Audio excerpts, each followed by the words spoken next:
Esta mesa redonda es sobre prioridades y retos futuros de la investigación en Doñana. Hemos invitado a 5 personas que os voy a presentar. En la esquina tenemos a Regino Zamora, que es catedrático de Ecología de la Universidad de Granada. Ha trabajado sobre todo en relación planta-animal, esto desde un punto de vista de la investigación que realiza, pero es mucho más conocido por la influencia, creo, que ha tenido en intentar demostrar que la investigación es importante para la gestión. Y en los últimos años ha coordinado también los programas de seguimiento del cambio global en Sierra Nevada, que son también un referente para nosotros, para el seguimiento de Doñana. Y también pues participa en el marco de ITER España. Y claro, a mí la pregunta que se me ocurre es, desde el punto de vista del cambio global, no podemos hacer seguimiento de todo, no podemos investigar todo. Entonces, ¿qué investigación crees que deberíamos priorizar en Doñana? Yo voy a decirlo no ahora. ¿Qué os puedo yo plantear de una perspectiva de reflexión general basado en la experiencia que podemos tener? Pues eso, claro que sí os puedo comentar algunas cosas, ¿no? Y de lo que yo os comente, pues ya vosotros os quedáis con lo que evidentemente os parezca, ¿no? Quizás lo primero, a la hora de priorizar y establecer un rumbo, pues habría que plantearse un marco conceptual donde incluir hipótesis y predicciones sobre cuáles son los posibles impactos que pueda tener el cambio global en los ecosistemas de Doñana y cuáles son las posibles consecuencias de esos impactos. Eso sí que creo que sería muy útil. Es un ejercicio de reflexión que implica, pues evidentemente, elaborar un concepto general y aplicarlo al caso concreto de Doñana, viendo esos posibles impactos y sus consecuencias.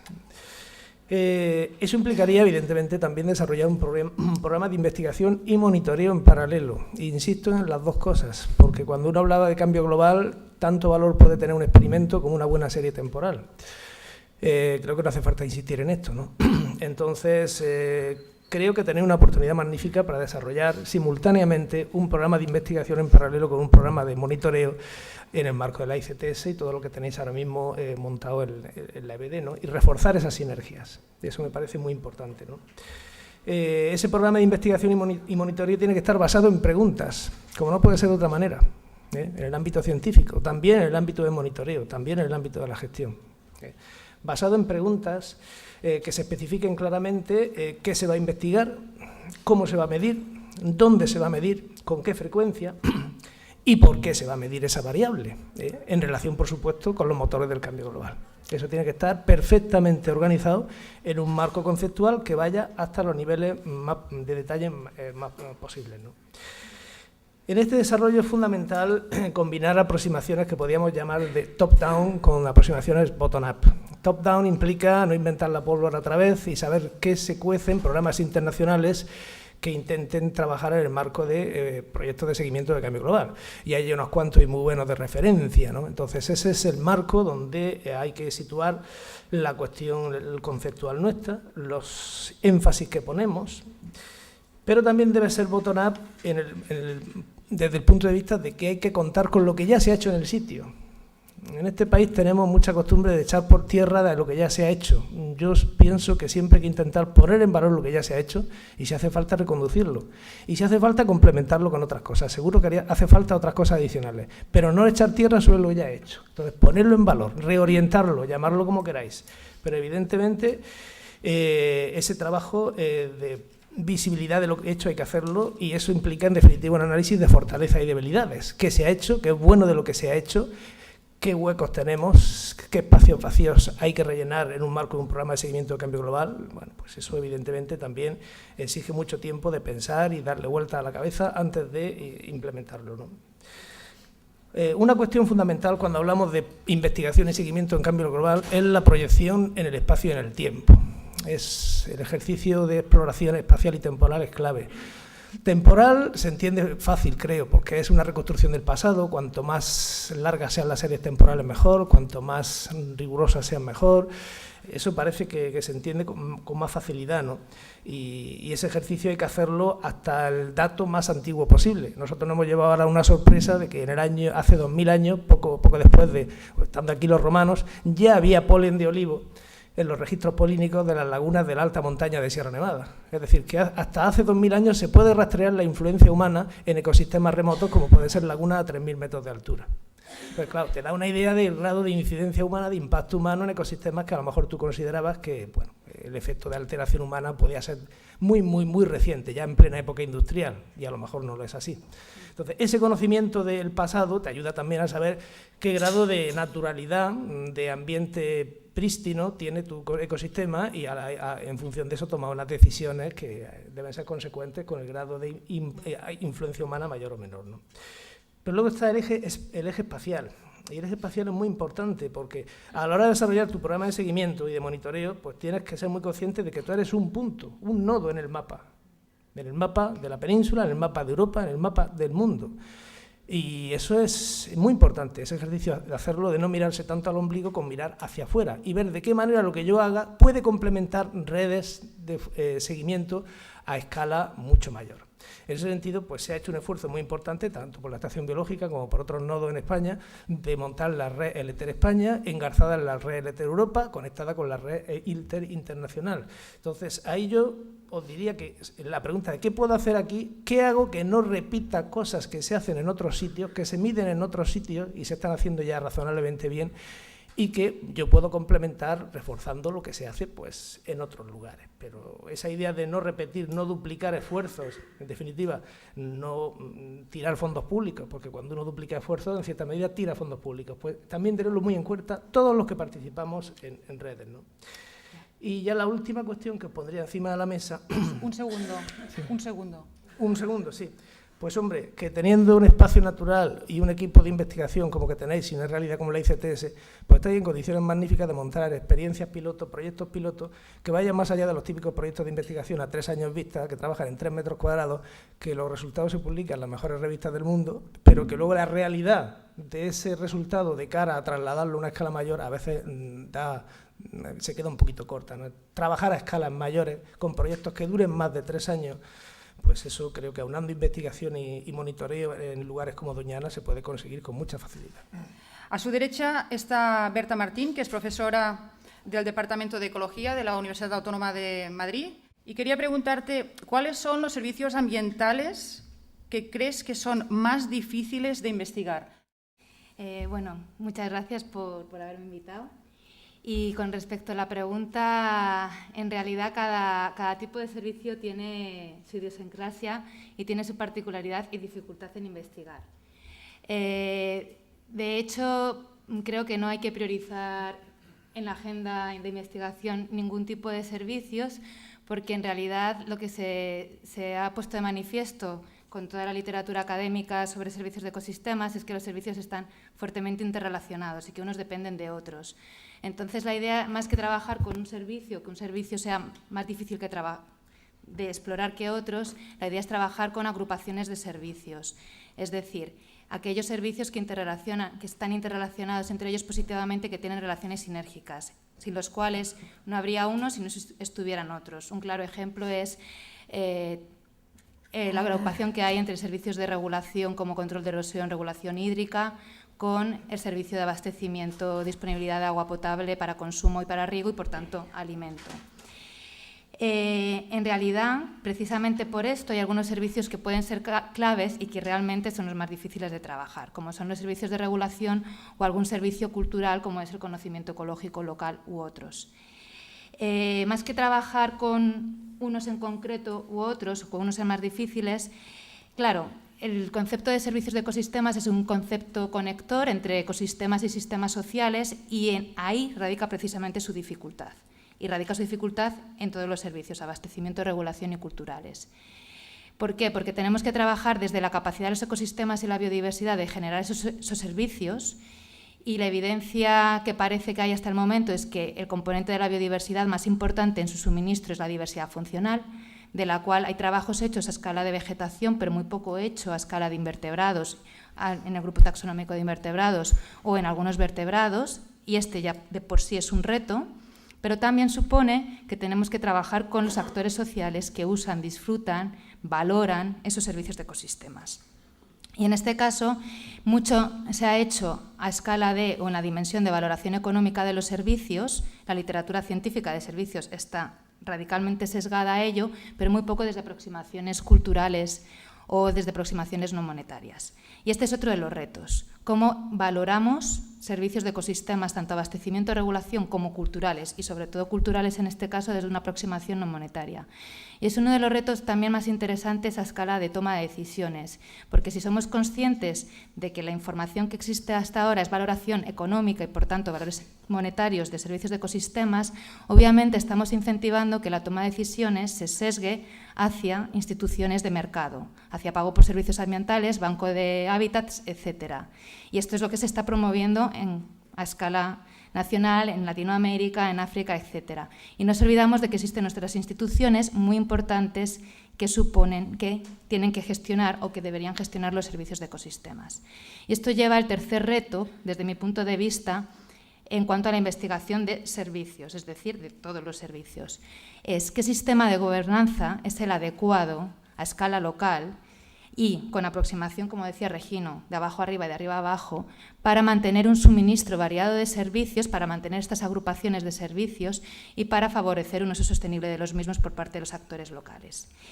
Y quizás aquí está el reto. De hecho, en el panel intergubernamental de biodiversidad y servicios de ecosistemas, en el marco conceptual que se aprobó hace pocos meses en Turquía, el centro de la atención del marco conceptual es el sistema de gobernanza y las instituciones.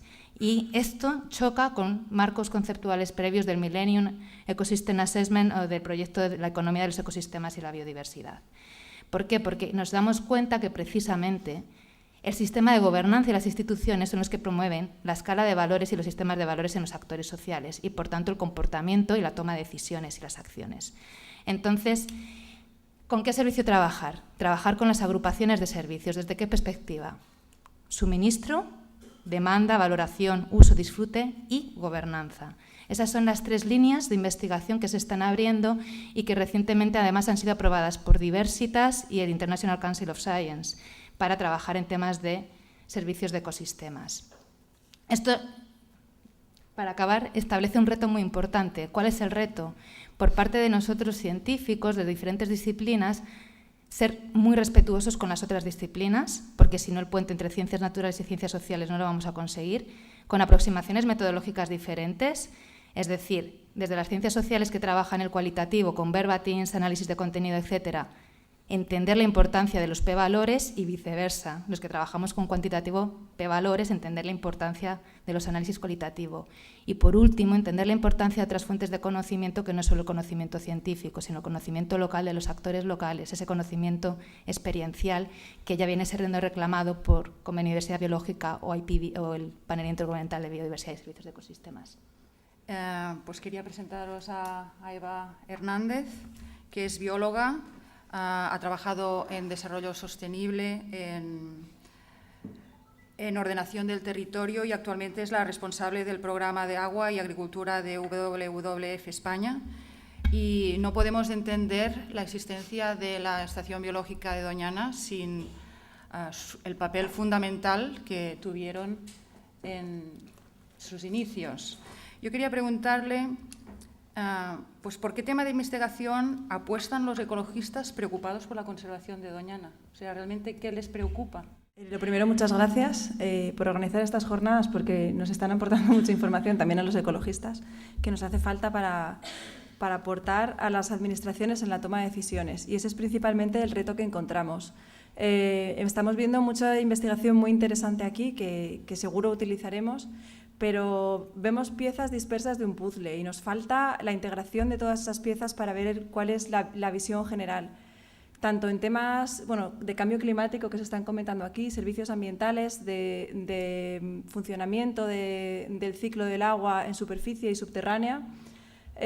Vamos teniendo retazos, pero nos falta una visión de dónde venimos, cómo ha llegado Doñana a la situación en la que estamos actualmente, qué efecto ha tenido el uso del suelo y del agua en la zona, sobre todo, bueno, para nosotros del agua nos preocupa mucho, y hacia dónde vamos en un escenario de cambio climático y qué decisiones tenemos que tomar para asegurar que se preservan los valores de Doñana y que hacen de Doñana no solo un paraíso para la contemplación turística, sino supongo que para todos los que estáis aquí un laboratorio sobre el terreno muy interesante, y nos gustaría que se mantuviera también ese valor de investigación. Para eso hace falta algo que también se ha comentado, que es la interacción, ¿no?, entre ciencias sociales, ciencias naturales, incorporar el componente económico, porque por desgracia es el lenguaje que muchas administraciones solo entienden, pero saber trasladarlo con matices para evitar malos entendidos y mercantilización de esos valores naturales. Y bueno, y superar también, que es algo que se ha mencionado, superar los límites de Doñana.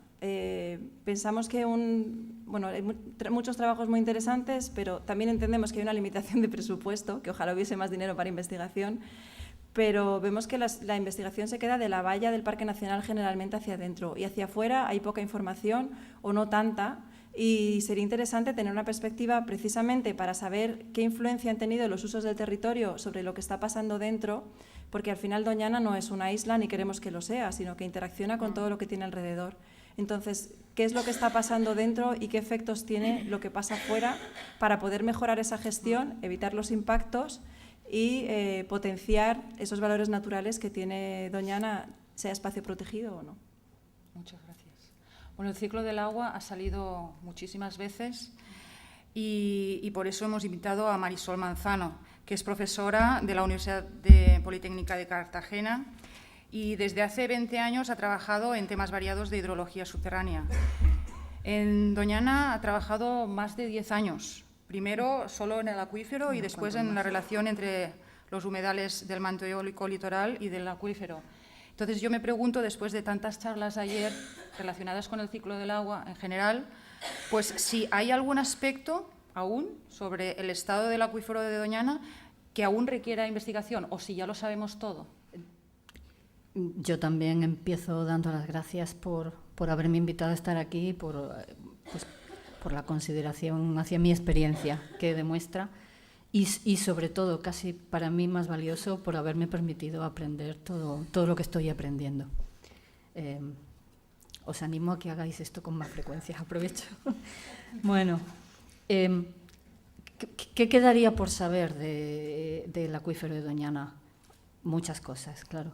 El acuífero es muy grande y muy heterogéneo, pero entiendo, y la inmensa mayoría de los trabajos que se han ido exponiendo ayer y hoy aquí, se centran o se localizan en una parte del acuífero que posiblemente es la que da más soporte a la biodiversidad, que es el sector acuífero del manto eólico litoral.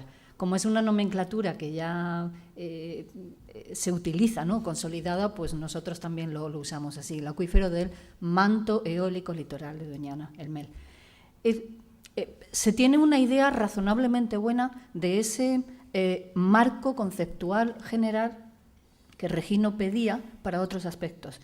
Y yo creo que eso, con respecto al acuífero, lo tenemos ahora, después de muchos años de ir registrando series temporales de datos piezométricos a distintas profundidades, datos de lluvia, datos de descarga, y de modelar con modelos numéricos de flujo, intentando ajustar las observaciones pues, a lo que conocemos nosotros, a la ley de Darcy, la que rige el flujo del agua en el terreno. De manera que ese marco conceptual se tiene, y por eso sabemos, ayer lo dijo Emilio Custodio en su exposición, que una acción que se hace sobre el sector acuífero del manto eólico, una acción como, por ejemplo, comenzar los bombeos, los importantes, a finales de la década de 1970, supone que el acuífero se tiene que reajustar y hasta que alcanza su nuevo nivel de estabilidad pueden pasar del orden de 60 años, de ese orden. Y eso lo sabemos gracias a la modelación numérica. Pues eso nos está dando un marco conceptual grande que nos dice que los factores de control principales del acuífero realmente tienen una escala temporal grande. Por tanto, ¿Tiene sentido medir otros tipos de procesos que ocurren a escala menor? Sí, para muchos procesos que ocurren en la superficie, no para muchos que dependen de los flujos más profundos. ¿Cuáles son esos procesos que ocurren en la superficie y de los cuales no se tiene? Y que a largo plazo puede tener influencia también en los más profundos. Por ejemplo, ¿cuál es el funcionamiento de la cuenca de la Rocina? Incluyendo las extracciones en la cabecera de la cuenca de la Rocina. Eso no se sabe realmente, ni el impacto que puedan tener sobre la cantidad del agua superficial y subterránea que descarga al arroyo, ni el impacto que puede tener sobre la calidad de ese agua. Conocemos un poquito ahora por unos trabajos, también con isótopos y eso, pero poquito, estamos empezando a verlo. De manera que ese sí sería un aspecto. ¿Cuál es el funcionamiento del arroyo de la Rocina con su cuenca? No solo hidrológico, hidroecológico. Y ya aprovecho para enlazar con algo que tenía para comentar. Realmente no el futuro, ya el presente de la hidrogeología es integrar los estudios, incluyendo modelación, siempre... ¿Me queda? Bueno. ¿Minutito? Sí, un minutito. Pues incluir la ecología en la hidrología. Déjame que mire para ir directamente ya a lo fundamental que me queda. Algunos otros aspectos que requieren continuar insistiendo. También salió ayer el tema, alguien preguntó, ¿cuánto tiempo le quedan a las lagunas peridunares? Bueno, no podemos decir, y por muchos estudios que hiciéramos, todos los resultados que obtendríamos tendrían un rango de incertidumbre grande. ¿Cuánto tiempo le queda? No lo podemos decir, pero también hay modelación hecha ahí que indica lo mismo, que los impactos que se están observando ahora pues comenzaron hace como 30 años, atrás, 30, 35 años. Y lo que se está observando ahora sería como la mitad del camino hacia un estadio final si, después de aquel primer impacto que supuso empezar a bombear de forma importante, no se hubieran continuado haciendo otros impactos. Lo malo es que el comportamiento que tiene el medio subterráneo, igual que el superficial, obedece a la suma de los impactos producidos por diversas actuaciones. Y eso hay que tenerlo en cuenta, eso hay que conocerlo, ese es el marco conceptual que hay que conocer. Y si termino por terminar ya, ha salido aquí un tema que yo no había notado antes, y me lamento de que se me hubiera olvidado, pero gracias a Berta ha salido, el tema de la gobernanza, fundamental. Y para finalizar, pues muchas gracias a Pepa Mengual por asistir aquí. Pepa Mengual es doctora en Ciencias Biológicas por la Universidad de las Islas Baleares. ¿Qué tipo de proyectos de investigación son los más necesarios para la conservación de los parques nacionales? Muchísimas gracias, Montserrat, y muchísimas gracias a la Estación Biológica por invitarnos a participar en estas jornadas. Tenía que venir Jesús Serrada, que es el jefe de área, pero está convaleciente de una enfermedad de la que afortunadamente se está recuperando y me ha tocado ir en su lugar, cosa que hago encantado, ¿no?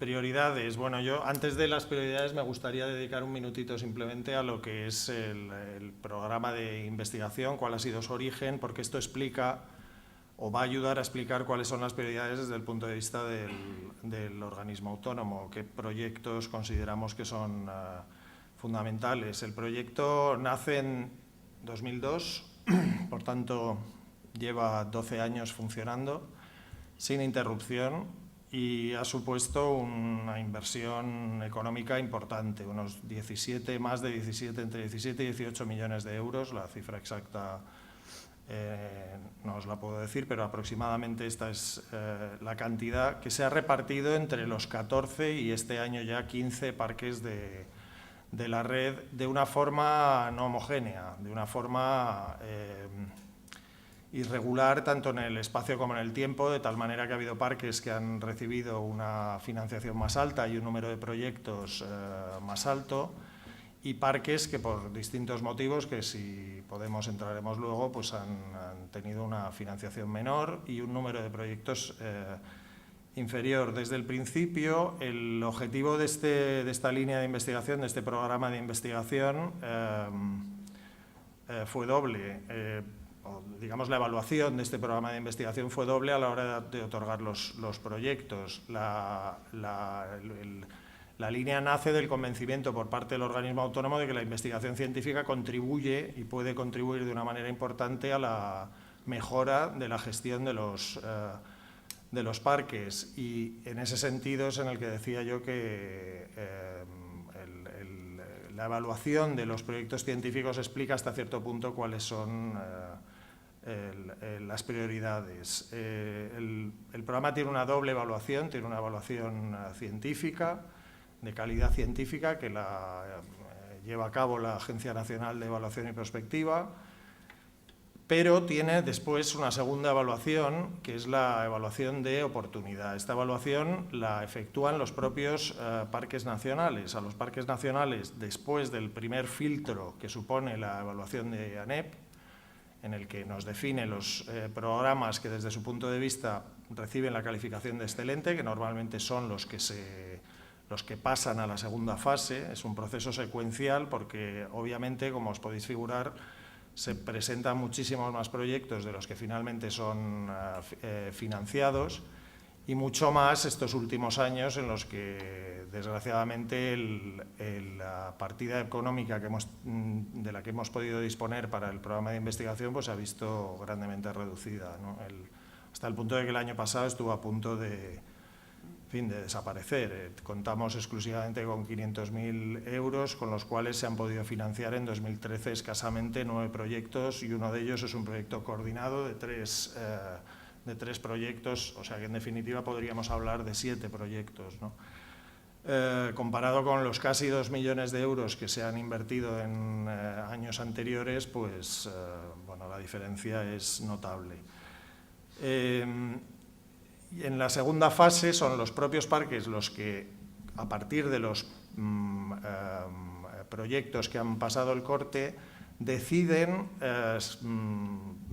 si los consideran prioritarios para el parque o no. Y ese criterio es definitivo, ese criterio es excluyente. Es decir, el programa es un programa orientado clarísimamente a la gestión del propio Parque Nacional. Es el propio Parque Nacional el que conoce, o los propios gestores del propio Parque Nacional, los que conocen, o consideramos que conocen en gran parte, los problemas fundamentales que afectan al parque, y se intenta que los proyectos de investigación vayan en esta dirección. Esto no ha sido siempre así.